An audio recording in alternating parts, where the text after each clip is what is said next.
So, as I was saying, g'day. It's been a while, hasn't it? I am that guy. This is Old Speak, and it is currently 10 past 10 p.m. on the 8th of the 8th. I love those patterns. I always have. So where the hell have I been? Forgive me for speaking a little bit quietly, and you will have to forgive me as I trip over my words tonight. They say the best laid plans and all that. Well, today has been one of those days. Waking up with a thumping headache for the debut episode of the all-new Old Speak. So what happened? Well, 2 years ago, this week, I tapped out. I tapped out from this crazy little thing we call alternative media, true media, what have you. A couple of those reasons. One was ill health that only my closest friends and family knew about. And, that's just one of those things that happens. There are no accidents in life, which led to personal issues, obviously. But the third is probably more apropos for a show like this. When I began on this journey, it was to inject conversation back into this crazy little space that had at that time become quite a zero-sum binary game. And unfortunately, the self-fulfilling prophecy was as you get labeled a certain thing after months and years, be it too left, too right, at the time it was everybody with an opinion just to the right of Stalin was a neo-Nazi, right? That was a very easy one to throw on those of us who had some more libertarian conservative beliefs. It really wore you down. And so, you found yourself very much swimming against the tide to prove to people that you were somebody of compassion and that you weren't interested in the team sport of politics. When I hung up the mic, packed up the mic, hung up headphones for that what will be the last broadcast at that time, and turned away from the social media for my own health's sake, we were in a very, very different world than the one we're in today. And, there wasn't really a day that I regretted doing that. I focused more on my writing, obviously health, well-being, spiritual life. But what changed? Anybody who's been alive in the world the past 15 months can see that a lot of the things that made us, let's call us crazy conspiracy theorists for even talking about, came true. Very quickly, in fact. And this is not about an I told you so. It's the opposite of that. There are so many wonderful voices that have joined the fray. And I remember saying in my pilot shows, if I could just encourage one voice, one other person, more skilled than I, more passionate and God knows that's happened. There are now dozens more voices out there. Swimming against the tide of corporate media, trying to inject some common sense from whatever area of the political spectrum they happen to come from. Because none of us holds all of the truth. I am, by definition, my big five, my personality test, will call me a liberal. I am by default more agreeable and left. So to be called as somebody interested in the plight of the homeless and ad nauseum, I have been in career music, as most of you know, and a writer, and that one in regional country Australia to be the outsider, creating work for yourself in the arts and what have you. I've always been an outsider, a Christian, a chastity crusader. It's a deal. I know what it's like to lose friends. I know what it's like to be on the outside.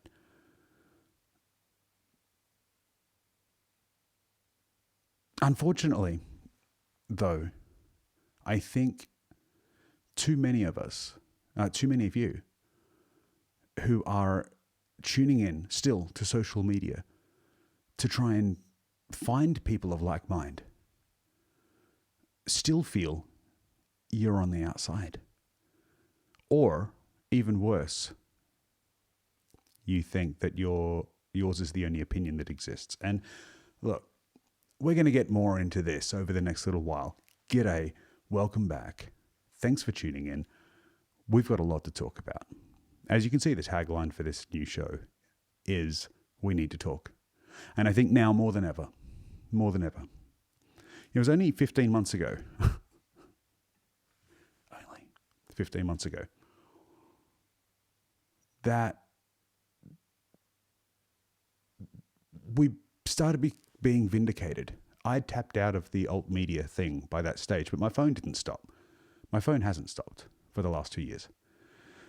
The email's always blowing up. And, for my own sake, I couldn't look at it. And I'm sorry for anyone out there who's tuned in, who's had a question, who has honestly really, really wanted to, join the party. And I didn't get back to you. We'll break down those reasons later. But here we are. I'm back. This is the deal. And again, I'm going to say I'm sorry. My plans for tonight in this show went out the window. Actually, I might tell you why. I woke up this morning to a friend. In fact, my oldest friend, that I've known since I was 6 years old. You know who you are. Who, because of, as I've dabbled a little bit in social media, building up to kicking off Old Speak again and a bunch of great initiatives, which I cannot wait to tell you about, who had seen some of my, I don't know if any of you guys are aware, there's a particular pathogen that's been going around the last 15 months that you may have missed it. And there's a certain, antidote, they call it, that is to be injected into the arm and because of where I stand on this particular antidote and the issue, and some of my posts critical of this particular antidote had been, he messaged me first thing this morning, having received the antidote, genuinely concerned that we may no longer be friends. Not because of anything I'd said, not because anything he'd said, but because of the... I'm trying to use the words I used this morning. Colourful characters, let's call them, who have bought up the vast majority of advertising space on corporate media.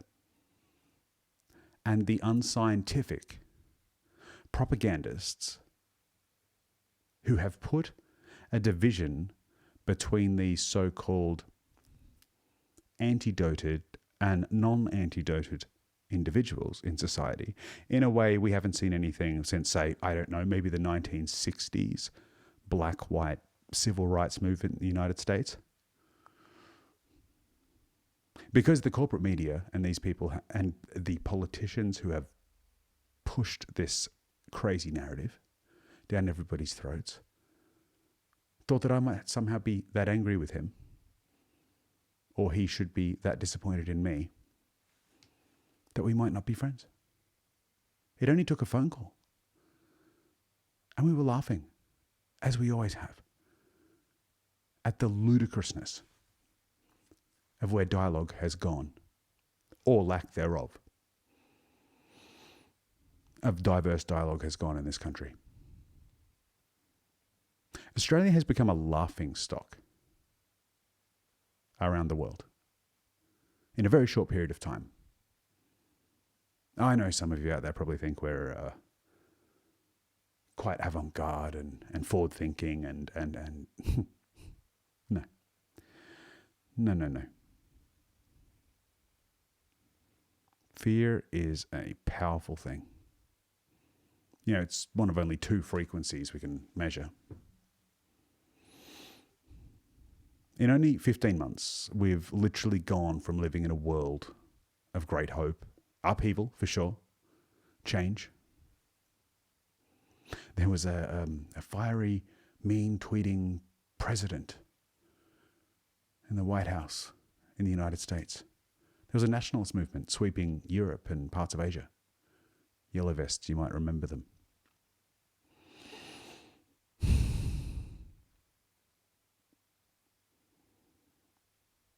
That same group were simultaneously united around the ideas of an Australian citizen by the name of Julian Assange and Snowden. You know, people we used to talk about. To the rights of factory workers and the sellout of countries. You know, as people in diverse countries were saying for the first time, hang on a second, where's the money coming from? Where's the money going? Am I going to be able to eat tomorrow and feed my family? What's the next generation going to look like? If faceless bureaucrats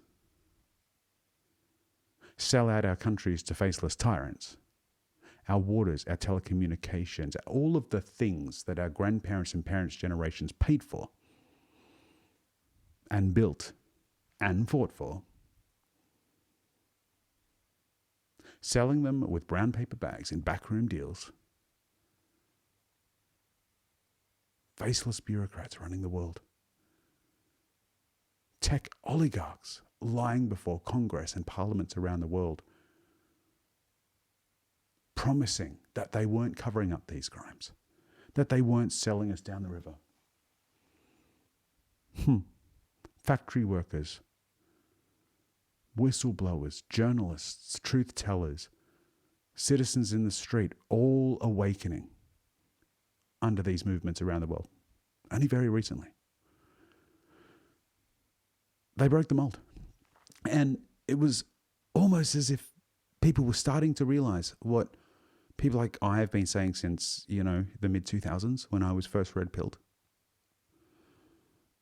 They were realizing who their puppet masters were. The corporate billionaire faceless demons. They're real enemies. Left and right had things to talk about.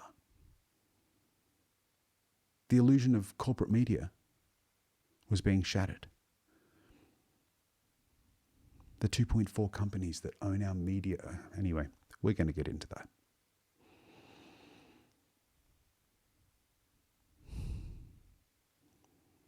And it became so blatantly obvious that platforms like the one you're probably watching me from now, that censored me in 2017 censored me, completely unpublished me without warning, in fact, before it was cool, for reporting on Tommy Robinson when there was a press ban in another country on reporting about his arrest and imprisonment. Anyway, as they were putting out spot fires then, now this is just everywhere, and you guys know what's going on.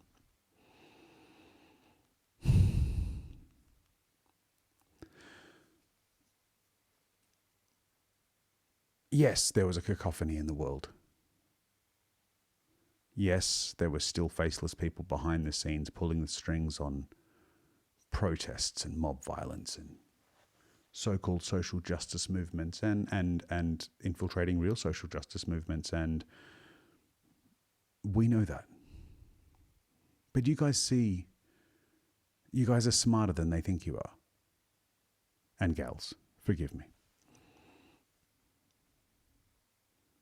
Trade wars. I mean, they were boring, right? But they're all of a sudden becoming everyone's problem. Not just because of the economic implications of these trade wars. You know, the cost of a bag of wheat, or because, you know, look, a human face was being put on this problem.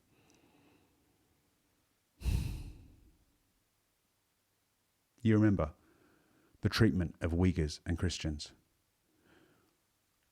the bullying and the standover tactics against Hong Kong, which is now, in the last year, under a veil of a particular pathogen, or lack thereof,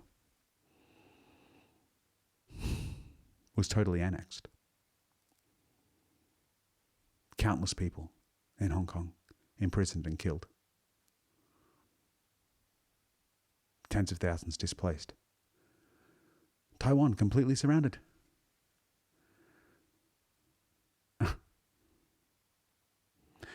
Sweatshops and organ harvesting and all of these things which were common knowledge around the world, we were beginning to talk about, beginning to act on in trade wars. The plight of South Africa, Haiti, Syria, Christians in Egypt to this day still being killed for choosing to worship a God other than the government-sanctioned one. Countless Australian politicians, this is one country, right? Anyway.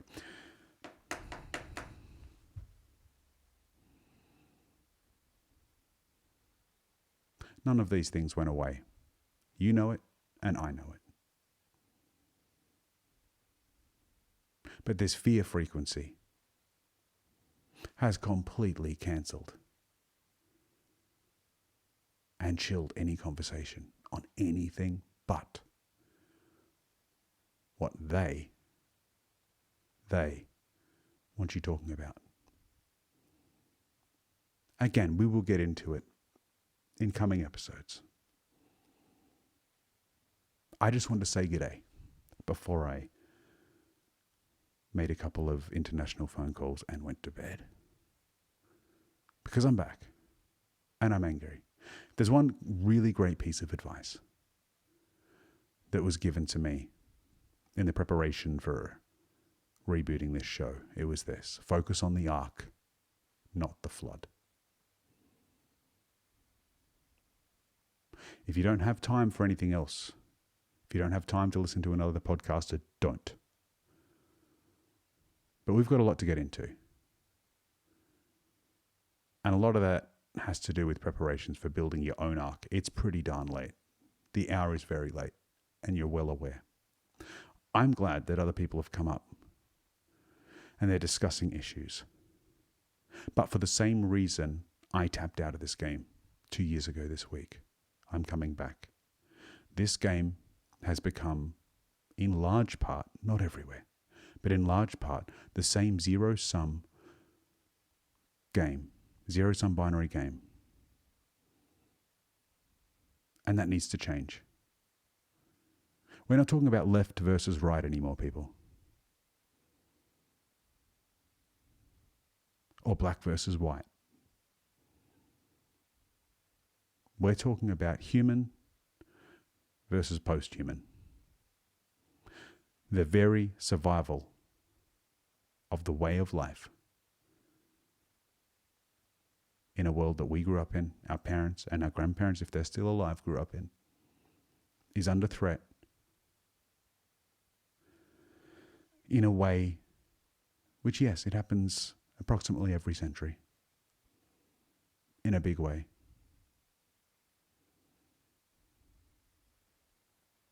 But there are things worse than death. You know it, and I know it.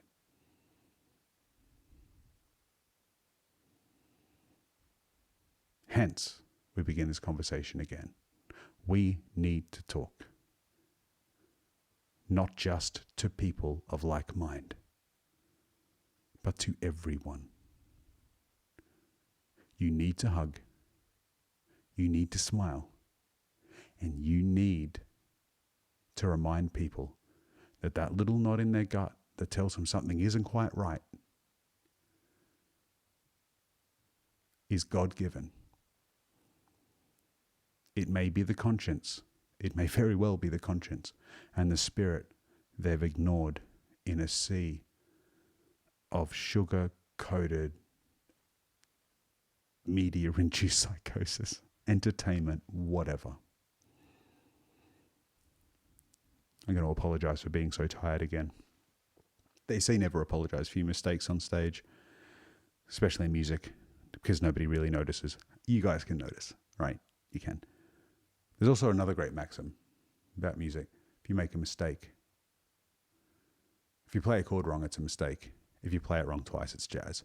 So I'm hoping I'm playing jazz tonight for you. Look, ladies and gentlemen, this is now time to pull together a lot of those disparate factoids and pieces of trivia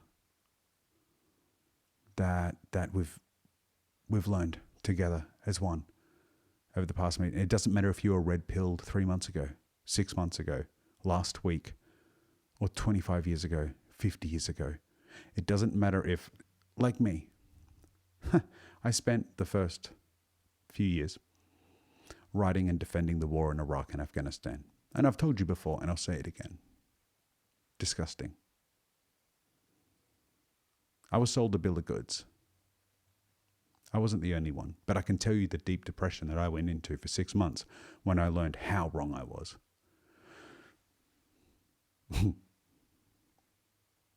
Some people it's that. Other people it's evolution versus creation. Other people it's climate change. Other people it's religion. Look, and for many people at the moment, it is medical tyranny and a very quick takeover, which is happening all too quickly. More on that later.